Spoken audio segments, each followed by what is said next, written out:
अनुसूचित जातियों के आरक्षण में उपवर्गीकरण के विरोध में 20 जून को नागपुर में विशाल मोर्चा निकाला जाएगा। आरक्षण उपवर्गीकरण विरोधी कृति समिति विदर्भ के नेतृत्व में यह मोर्चा दोपहर 4 बजे दीक्षा भूमि से कलेक्टर कार्यालय तक जाएगा। प्रेस क्लब में आयोजित पत्रकार परिषद में अमन कामले, एडवोकेट आकाश मोन, तक्षशिला वाघथरे, एडवोकेट स्मिता कामड़े, प्रीतम बुलकुंडे और इंजीनियर अरविंद गेडाम ने इसकी जानकारी दी। आयोजकों के अनुसार मोर्चे में राज्य भर से सामाजिक संगठन, विद्यार्थी, युवा और कर्मचारी संघों के प्रतिनिधि शामिल होंगे। उनका कहना है कि अनुसूचित जातियों के आरक्षण में उपवर्गीकरण सामाजिक न्याय और संवैधानिक अधिकारों के खिलाफ है। मोर्चे के बाद शासन के नाम ज्ञापन सौंपकर निर्णय वापस लेने की मांग की जाएगी। स्वागत सगळ्यांचं।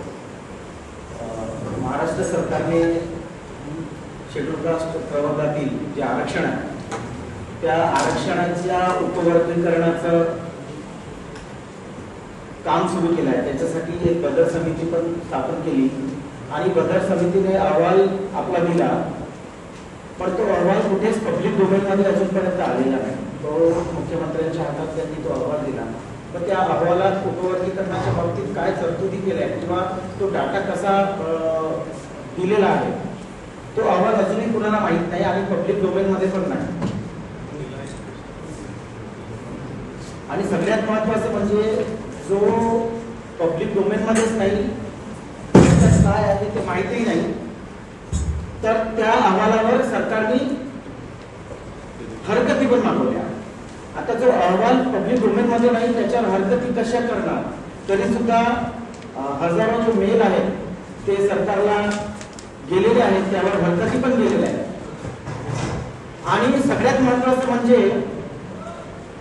ही जी मागणी आहे, जे आपण पाहतो महाराष्ट्रात 59 जाती आहेत या प्रवर्गात, शेड्यूल कास्ट प्रवर्गात, पण मागणी फक्त एकाच जातीने केलेली आहे।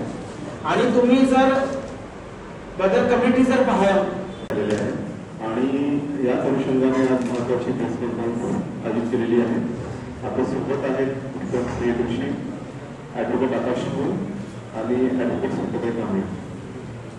तर टेक्निकली जे आहेत ते आता स्टडीजमध्ये सांगतील आहे, पण हा जो मोर्चा आहे 20 तारखेचा हा विदर्भ स्तराचा मोर्चा आहे आणि विदर्भाच्या प्रत्येक जिल्ह्यात आपण कॅनव्हॅसिंग त्याच्यात केलेलं आहे आणि साधारणतः 20 ते 25,000 लोक, त्यापेक्षा अधिक लोक या सहभागी होतील। विदर्भातून ठिकाणी लोक येत आहेत आणि संपूर्ण विदर्भ स्तरावर इव्हन मराठवाडा, मुंबई, पुणे इथे लोक येत आहेत आणि नागपूरच्या प्रत्येक एरियामध्ये आपण याचं नियोजन केलेलं आहे। अनेक ठिकाणाहून गाड्या स्वतःच्या व्हेकलनी तसं जर लोक या ठिकाणी येत आहेत, तर पहिला असा हा एक माइलस्टोन असेल हा मोर्चा म्हणजे नागपूरचा, की ज्यामध्ये लोक हजारांच्या संख्येने लोक आपल्या विरोध जे आहे दर्शवतील आहे। यापूर्वी आपण प्रोटेस्ट केलं होतं, तर याच अनुषंगाने प्रीतम प्रियदर्शी सांगतील आहे आणि थोडं मग टेक्निकली आकाशाने सुरू होतो। 20 जूनला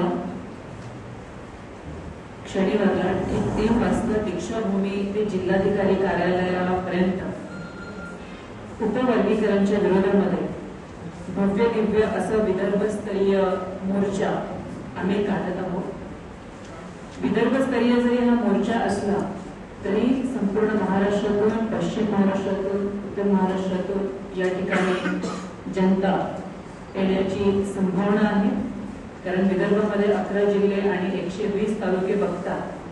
आमच्या ज्या 10-12 टीम्स आहेत त्या जवळपास 20 दिवसापासून तालुका स्तरावरती, जिल्हा स्तरावरती जाऊन उपवर्गीकरणचे नुकसान जे लोकांशी संवाद साधत आहेत, लोकांशी संवाद साधत असल्यानंतर लोकांच्या प्रतिक्रिया मिळत आहे। ज्या 59 जातीसोबत त्यांचे प्रतिनिधी, शेड्यूल कास्ट मध्ये येणारे 59 जातीचे जे प्रतिनिधी आहेत त्यांच्यापर्यंत आम्ही पोहोचलेलो आहोत।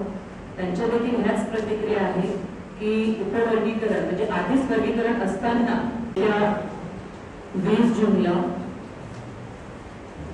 शनिवारला 3 वाजता दीक्षाभूमी ते जिल्हाधिकारी कार्यालयापर्यंत उपवर्गीकरणच्या विरोधामध्ये भव्य दिव्य असा विदर्भस्तरीय मोर्चा आम्ही काढत आहोत। विदर्भस्तरीय जरी हा मोर्चा असला तरी संपूर्ण महाराष्ट्रातून पश्चिम महाराष्ट्रातून, उत्तर महाराष्ट्रातून या ठिकाणी जनता येण्याची संभावना आहे. कारण विदर्भामध्ये 11 जिल्हे आणि 120 तालुके बघता आमच्या ज्या 10-12 टीम्स आहेत त्या जवळपास 20 दिवसापासून तालुका स्तरावरती, जिल्हा स्तरावरती जाऊन उपवर्गीकरांचे नुकसान जे लोकांशी संवाद साधत आहेत. लोकांशी संवाद साधत असल्यानंतर लोकांच्या प्रतिक्रिया मिळत आहे. ज्या 59 जातीसोबत त्यांचे प्रतिनिधी शेड्यूल कास्ट मध्ये येणारे 59 जातीचे जे प्रतिनिधी आहेत त्यांच्यापर्यंत आम्ही पोहोचलेलो आहोत. त्यांच्या देखील ह्याच प्रतिक्रिया आहे की उपवर्गीकरण म्हणजे आधीच वर्गीकरण असताना